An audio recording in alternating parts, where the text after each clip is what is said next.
No need for marriage registration or property division, Mark said, leaning against our bedroom doorframe with a smug smile. Just pack your things and leave. His girlfriend Amanda stood beside him, her diamond necklace, my birthday gift from last year, glinting mockingly around her neck. I folded another sweater, placing it carefully in my suitcase. You're right, I replied, my voice steady. No need for complications. Mark's self-satisfied expression faltered slightly. He'd expected tears, pleading, maybe even a fight. Instead, I was calmly packing my belongings as if I were preparing for a weekend trip. My name is Olivia, and after 8 years of marriage, my husband had just announced he wanted me gone so his 24-year-old girlfriend could move in. The girlfriend who'd been my personal assistant for the past year. The girlfriend who'd organized our anniversary dinner 3 months ago. That's it. Mark stepped into the room, his confidence wavering. You're just going to leave. I zipped up my suitcase, finally meeting his eyes. Isn't that what you want?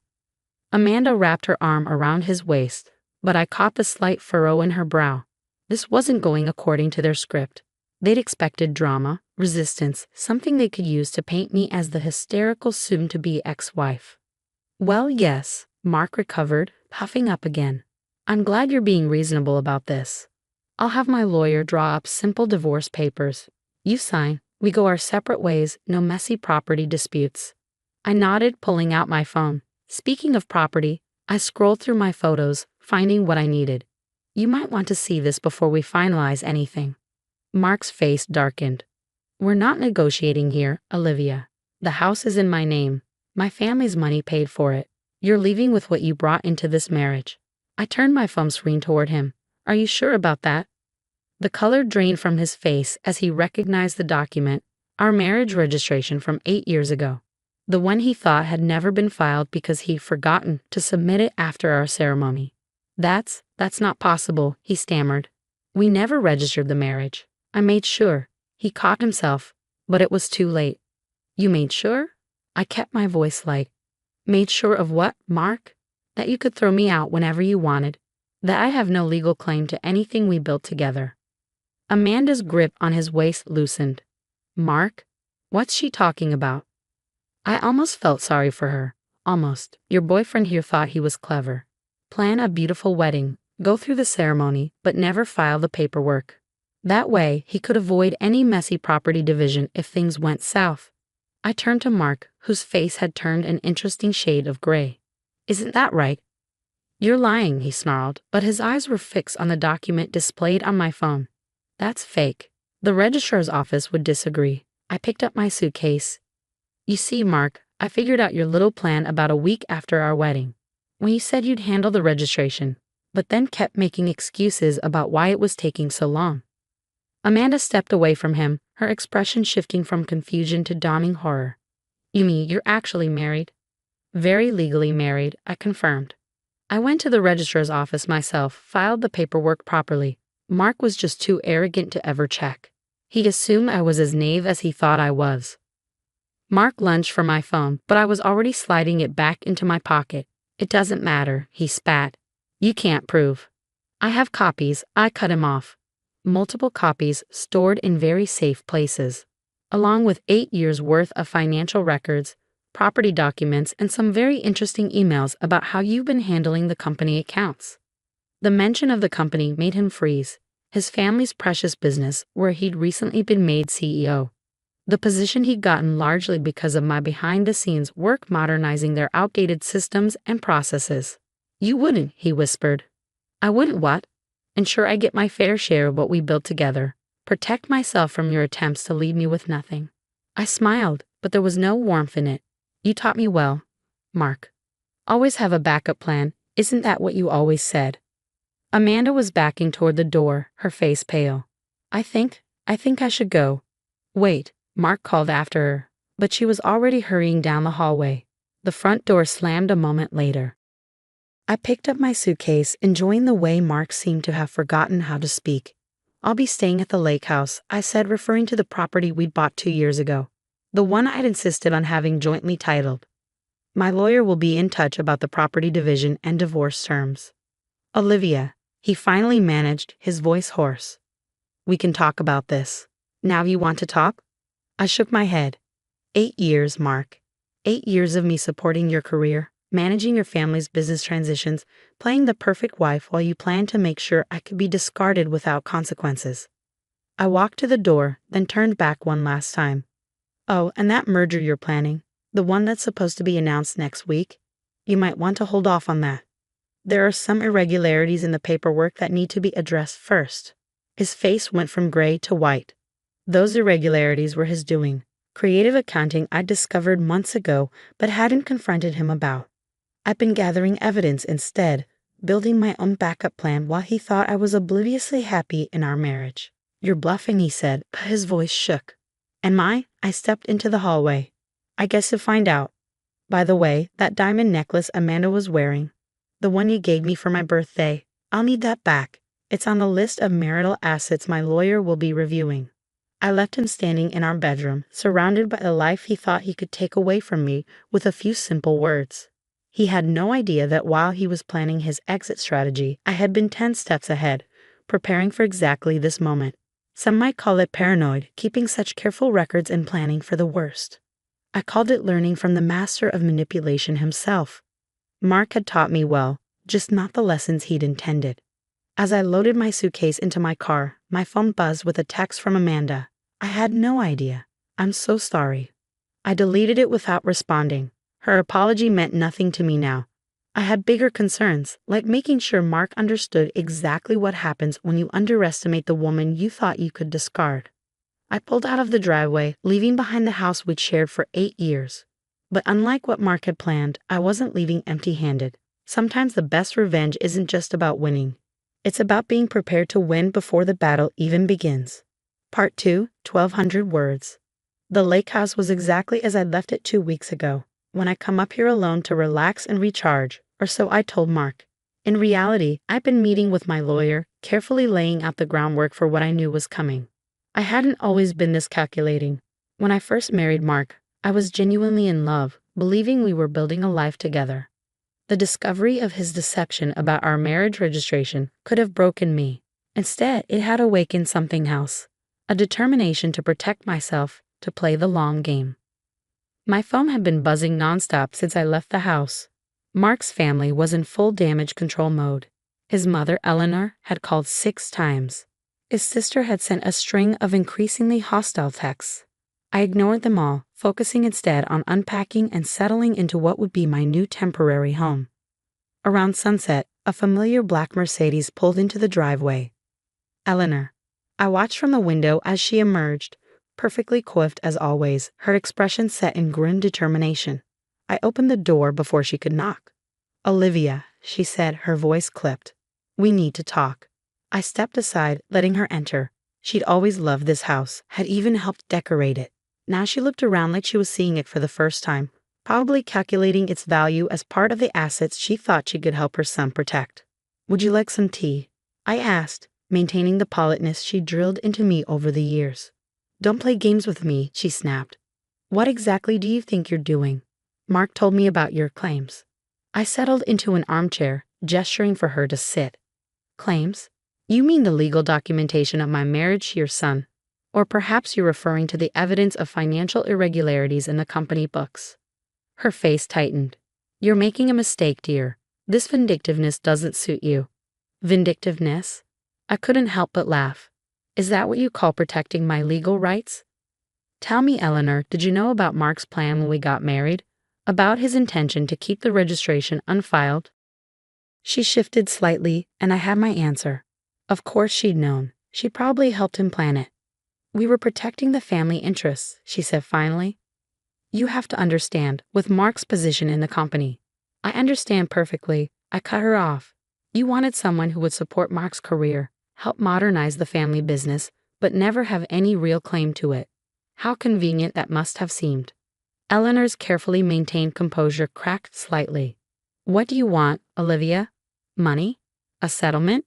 Name your price, and we can end this quietly. I leaned forward, meeting her eyes. What I want is exactly what I'm legally entitled to. Half of everything Mark and I built together during our very legitimate marriage, including my shares in the company. She blanched. The company isn't part of this. Actually, it is. Those shares Mark transferred to me last year for tax purposes, they're mine. Legally, and unlike our marriage registration, I know he checked those documents very carefully before signing them. Eleanor stood abruptly. You're making a serious mistake. This family has connections. So do I interrupted smoothly. Would you like to know who else has copies of those financial records I mentioned? The ones showing how creative Mark has been with the merger numbers? She sank back into her seat, her face pale. You wouldn't dare expose that. It would destroy the company. I don't want to, I said honestly. Unlike your son, I actually care about the people whose livelihoods depend on the company's success. But I will protect myself, Eleanor, whatever it takes. She was quiet for a long moment, studying me with new eyes. You've changed, she said finally. No, I corrected her. I've grown. There's a difference. After Eleanor left, I poured myself a glass of wine and stepped out onto the deck.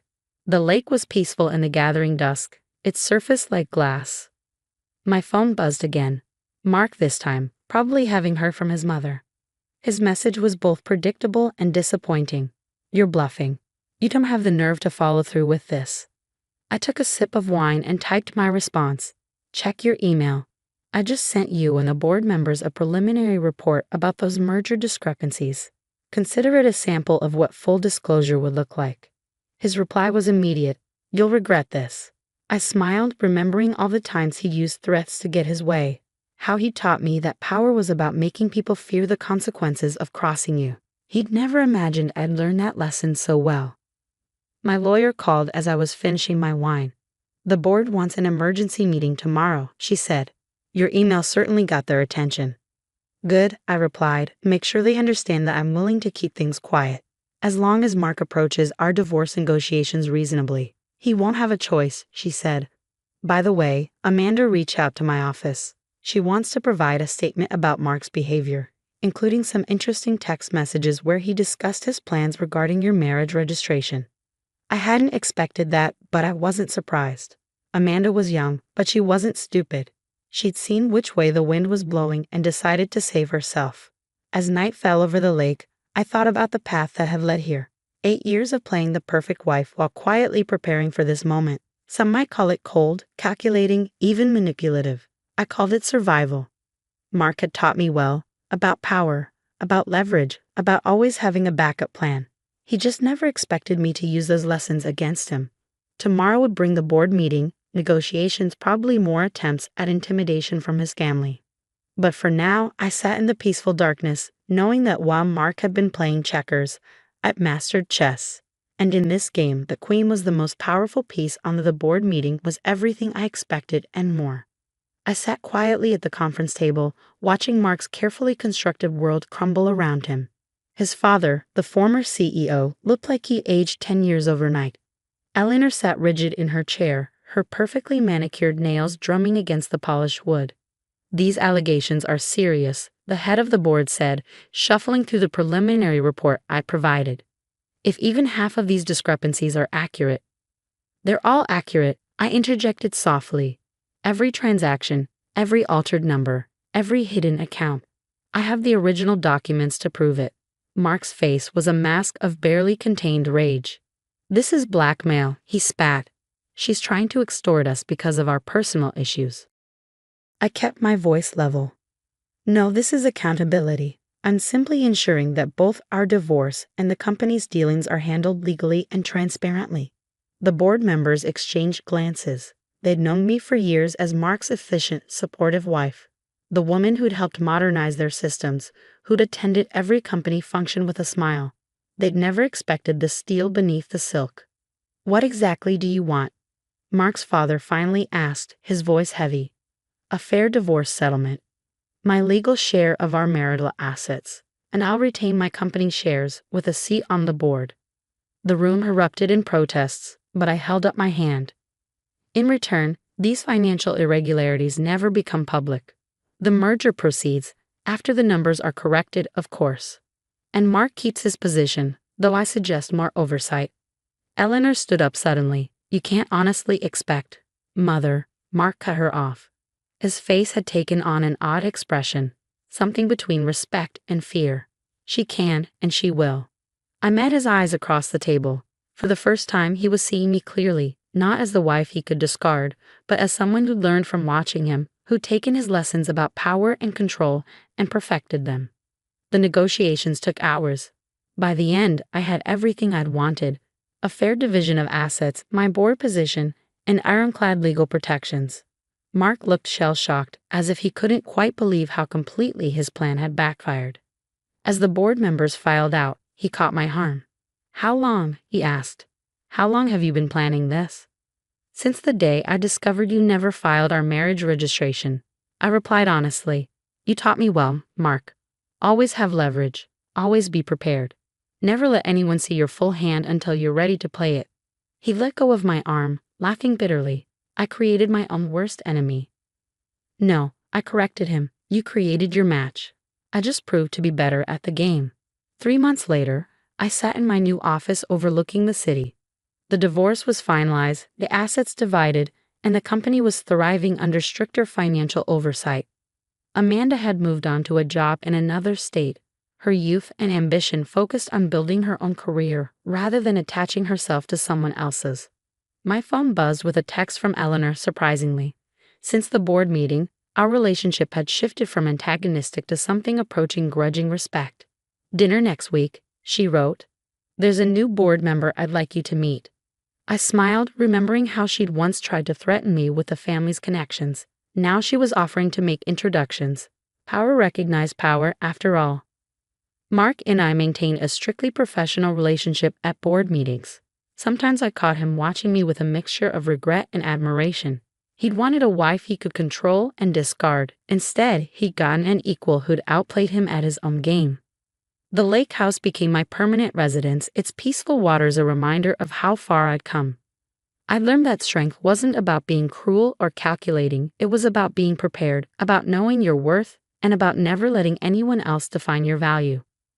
One evening, as I sat on the deck watching the sunset, I received an unexpected email from Mark. "You were right, about everything. I'm sorry." I didn't respond. His apology, like his previous threats, meant nothing now. I'd built something stronger than his regret. A life on my terms, secured by my own wisdom and determination. Some might say I was harsh, turning his manipulation tactics against him. But in the end, I protected not just myself, but the company and the employees who depended on it. Sometimes the kindest victory is the one that prevents greater harm. The sun dipped below the horizon, painting the lake in shades of gold and purple. I'd lost a husband but gained something more valuable. The unshakable knowledge that I was capable of not just surviving, but thriving on my own terms. Mark had tried to teach me about power through control and fear. Instead, I learned about power through preparation and principle. In the end, that made all the difference. As darkness settled over the lake, I raised my glass to the night sky. Here's to lessons learned, battles won, and the strength that comes from facing betrayal with grace and strategy rather than fury and defeat. Sometimes the best revenge isn't about getting even, it's about getting ahead.